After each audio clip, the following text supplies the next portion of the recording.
And welcome back to the big show, everybody. Again, you can watch us, the Old Gab Box podcast on YouTube. Listen to us, Tide 100.9, Tuscaloosa, Birmingham, and also PGA Tour Radio and Sirius XM. And we always talk about the big stars that we have on the show. And listen, some of the stars are bigger than others. Our next guest, he's the brightest star of all. In fact, as I cater to my audience in Tuscaloosa, he is the Alabama football of my profession. Mike Tirico. Mike, how are you? No, nobody's as big as the Crimson Tide, Doug. You know that. It's great to be with you. Yeah, it's good to be with you as always, Mike. It's funny. My son, who works in New York, I talked to him an hour ago, and I said, "Hey, Mike Tirico is going to be on the show," and he's like, "Wow, that's so cool," because he's a big fan of yours. And he said, "Dad, that's kind of like," and this is my son. He said, "That's kind of like one of those Corn Ferry guys who makes it on the weekend and gets to play with Tiger or Scottie Sheffler, and they've never played before." And I was like, come on now. You got to give me more credit than that. And I'm going to give you more credit than that. I got to put your son in his place. So, no, it's great to be with you after listening and being around you for so many years. It's good to connect here. Yeah. Hey, tell me, Mike, I enjoyed listening to you at the Olympics as always, and I thought the segments with Snoop Dogg were terrific. And then you make your way back to the States, Tour Championship, FedEx Cup, Scottie Sheffler, one of the greatest years ever. And then you jump right into the NFL. I mean, my goodness. And you've been doing it a long time, but it seems like such a whirlwind schedule. How are you holding up? Yeah, really well. I think, Doug, when you have the Olympics on your calendar every 4 years, in the summer especially, it's going to be a busy year. Or every 2 years when you add the winter in there as well. Although the summer, it just seems like it's a much bigger event because of the size of it, number of athletes, number of sports. But in general, it's one of those, that you're going to have a busy stretch and you just prepare for it. And we just rolled right into, like you said, the end of the playoffs with the FedEx Cup and then right into football season the very next weekend. It's been a great start to the football season. Was, I guess, an expected end to the golf season with Scottie and how great he has played and continues to play. It was just one of the special seasons. So, all of it together has been a ton of fun. I think I'm going to wish I took notes on this year because it was such a special year around so many good people. Yeah, I mean, it's amazing. I mean, you interview Simone Biles and Katie Ledecky, some of the most decorated Olympians ever, and Scottie Sheffler celebrates, as we said a moment ago, one of the greatest seasons in the history of golf. And you get right into the NFL where you talk to Patrick Mahomes and some of these other superstars. I mean, Mike, it's interesting. All these young people at the highest levels of their profession. What do they all have? What do they all bring to the table? Yeah, it's a good point, Doug, because I think they all bring a couple of things. One of the things they all bring is an awareness that is beyond their years, right? You sometimes forget that they're in their early to mid-20s. And if you have kids of that age, you just kind of marvel at how poised and sophisticated and how worldly they are in so many different ways. They've traveled the world. They're the best in the world, have been the best in their age group for most of their lives. And that's not an easy thing to deal with when everybody's got a cell phone, everybody has an Instagram or Facebook or X account, TikTok, you name it. And they're trying to publicize everyone. And the ability to stay balanced, I think, through all of that, and at the same time be physically and mentally ready to take on the best in the world when you're at the top of the list, there's a constant and an ability to that fascinates me. And I think that would be the common denominator of all of those great athletes that you just mentioned that we have the privilege of covering over the last few months. Yeah, well said. I marvel at their exploits, and they do it under incredible pressure now that players or athletes 10, 20, 30, 50 years ago never experienced. Right. And that makes, in my mind, even a greater accomplishment what some of these young people are doing. Yeah, there was a place and a space for being away from the media back then. There's none of that now. And look, some of the athletes, as the generation that is in that 20 to 30 range does, some of those athletes bring it upon themselves. They'll take a lot of selfies. They're a constant presence on social media, which feels like it kind of keeps changing the bar of where people invade their space at times and what is private. But it's a different time. To your point, I think the athletes of 40, 50 years ago would have adjusted, but their lives would have been very different if they had the scrutiny and all of the cameras that watch this generation of great athletes. Well, that's what makes it fun. As I get older, I appreciate when I was around. Not that Jack is gone, but listen, I was there when Jack was winning some big ones, and now I appreciate what Tiger's done, and now I really appreciate what Scottie's done. So it's amazing. I've been around a long time, Mike, but I've seen a lot of cool stuff. Yeah, and it's interesting, Doug, because we want to fast forward those guys into that next group, right? Like, right. Let's throw Scottie into that group. Well, not yet. It's going to take a while, right? Because it reminds me of what you just said. Jack's sustained excellence for 20 years. Tiger's sustained excellence for 15 to 20 years. Those guys were winning majors in a 20-year span. We're going to be watching from a rocking chair at some point, I would imagine. But in 2040, is Scottie Sheffler still going to be among the best golfers in the world? It'd be great to see. I hope so. But it's just an appreciation for how long those guys were on that stage. And I think one thing that we do in media is we throw a lot of things right into the hopper with best ever and never give full acknowledgement to what we're seeing right now and where that is and what happened before them. And sports was really, really good and really special before the televised era or before the era where people could tweet about it. So that balance and perspective is fun. I think fun point of our lives to get to see that and get to compare. It was Scottie's season up there with a season like Tiger has had. Absolutely it was this year. But it just changes the perspective a little bit as you go through time. And again, I sound, and I try to shy away from it, Mike, but I am getting older. But, Jack Nicklaus in his entire career won like $5.7 million career earnings, and Tiger topped $60 million in one season. Now, there's obviously major factors in that, but where the sport was, where it is now, and we're not talking just golf, all sports with quarterbacks making these outlandish salaries. Well, first off, I never thought I'd see a golfer make as much as an NFL quarterback, Mike. Right, exactly, Doug. And that's the point I think that is interesting. While you can't use that as a basis of comparison because career earnings have changed so often. I once had a golfer, one of the few times I actually had a disagreement with a golfer. I once had a golfer who will remain nameless to just come up to me and say, hey, I don't know why you said this. It's not your place to say it. It's the analyst's place to say it. I pointed out that golfer passed Arnold Palmer in the career earnings, but that career is not anywhere near the career of Arnold Palmer. And it's pretty much true about almost everybody who's walked the face of the earth, save for a half dozen guys. But the point was that marker, career earnings, has gone by the wayside for comparative. But to your point, for pressure, it has not. And do you make $20 million in a year, $25 million in a year? We know the numbers that were thrown out for the guys who went to the Live Tour, all that stuff. The money that's gone up on the PGA Tour. Can you make that kind of money and stay as committed to excellence?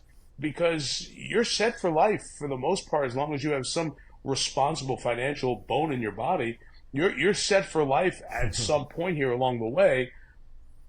There is a question of where's the motivation. That's why while you don't have many things to look at these athletes and go, man, it's a tough life, I have admiration and appreciation for the guys who continue to grade themselves on majors and wins and excellence and not just the cash that they've won. And the other part that comes with that, Doug, when these guys make all this money, they enter a different scrutiny point, I think, in society. So while it's not a problem that most people would say, I don't want to have that burden, it's a problem a lot of folks would like to have.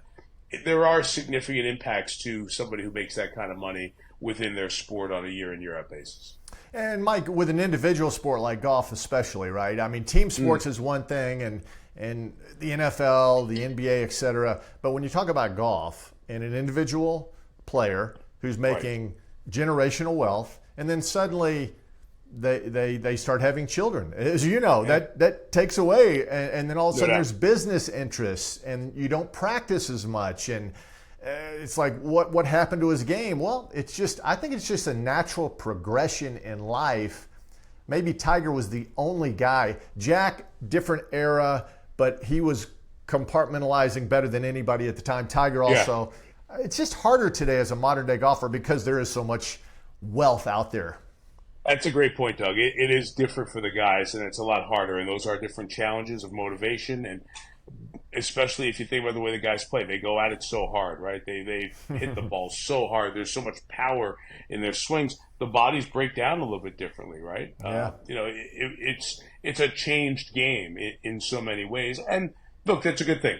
Evolution in sports is great. If we were still Persimmon Woods and the game was played the way it was 40 years ago, I think the game would not be as appealing to a younger generation or an excitement part to it. I love when people get into the debate about, was this guy from this era any good and could he play now? I think the best of each era in every sport could play in the current era. And they would have the same access to equipment and training. Usually what defines the greatest are that incredible God-given ability multiplied by their work ethic and their desire to be the best. And I think if you showed that in the 50s and 60s and 70s, you'd probably show it in the teens and 20s of the 21st century because you'd have the access to the same thing that the young guys coming through have had access to as well. You know, Mike, you were at the U.S. Open. Bryson DeChambeau, one of the greatest shots ever, that 72nd hole, that bunker shot. Rory obviously missed some short ones. But what we saw was what we need to see all the time, all the best players competing. And I don't know if it's ever going to happen other than the majors. I thought a year ago we were going to have something resolved. Now it appears that both entities are kind of going their separate ways and are happy. Mike, do you see anything, a positive resolution of this down the road? I think it almost has to, Doug. We saw IndyCar do exactly what golf is doing, and it took the sport truly a generation to recover, if it's really recovered to the point where it was before this. That doesn't mean that this is a terminal impact on the game's growth going forward, because rounds are still up. People are still interested in the sport in the post-COVID boom that golf enjoyed. Yeah. I always challenge this at the professional level for tour golf, TV golf. The highest rated day of the golf season is usually Sunday at the Masters. Yep. And that brings in the neighborhood of 12 or 13 million viewers in a good year. And that's a great number. However, that's the number that you might get for a below average contest on Thursday Night Football streaming. So the golf world, which we love, those of us, I've been involved in it for 27 years now. I love having access to the players and the people and all of that. And it matters a lot. I'm interested to watch the Solheim Cup play out as the NFL games were on this past Sunday. But the reality is golf's a smaller mass accepted or viewed sport than football or basketball or college football or other things. So in its space in the sports entertainment value list, golf is not as high as the financial wars that are going on. Now, golf over-indexes in terms of demographics, in terms of revenue for the individuals who are involved in the sport. So I understand where it's gone, and I understand why the PIF came in and did everything they did with LIV. But I don't think this has helped the game. I think the ratings have shown on LIV that people are not running to go see those names, even though there are exciting names. There's got to be a place so you can get them both back. I think this sport's not a big enough pie to split up in two and see it continue to be equally successful on both sides. I just don't. Just because you may have a good crowd 1 week at a LIV event or one day, or you may have a good rating on the PGA Tour for a week, doesn't necessarily mean that both are growing.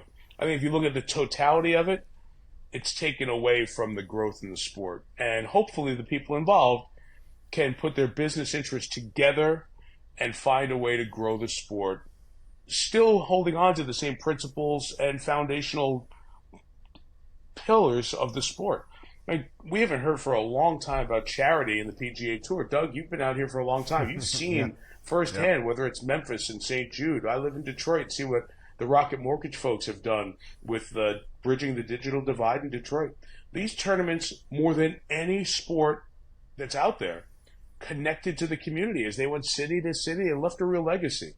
And I worry that we get away from that. That was a unique part of golf. It's still happening but it's not even talked about anymore. And I just wish we could get back to some of those things. I'm all for growth. I'm all for advancement. Maybe team golf has a future somewhere in a few weeks. Maybe there's something to the shotgun start, although I disagree. Maybe there's something to the music and the party atmosphere. I think we see at Phoenix that can work. There's a blend of that. There's a Phoenix type 16th hole at almost every golf tournament we go to now.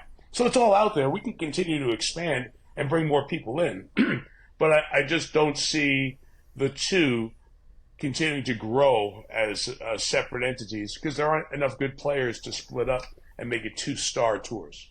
Yeah, well said. And I'm still amazed, Mike. You know, you mentioned the ratings for the final round of the Masters, and when Bryson DeChambeau played on YouTube a charity event with President Trump, and they added up the number of viewers for that, it was more than the final round of the Masters. So there's something about the digital platform, and there's something about personalities that we kind of need to mesh everything together. And you talked about it there. But there's a way to grow the audience because not everybody's a serious golf fan, right? You are, right. You and I are, and thousands of others are, but not everybody's a serious golf fan. Yeah, it's an evolving sport in terms of COVID getting people involved in it who didn't know it, and it's changed some of that, but that doesn't mean you have to change the entirety of the sport. And the social media presence is great. But that also counts as a view if you go on and watch it for a minute, right? Exactly. With TV ratings, it's a longer period of time. It's at a prescribed time. It's not while you're rifling down the rabbit hole of 6 or 7 YouTube clips, right? So you know, we've got to be very careful in saying, hey, this works because this had X million clicks. No, it hit something. Now, how do you sustain that within competition? I think if we lose the competition of sport, we lose the basis of it, and it kind of goes away.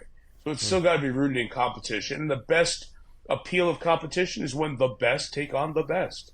And that's your initial point here. And I think we miss Bryson, Koepka, Rory, JT, Spieth, Finau, Scottie, Colin, all those guys together on a regular basis.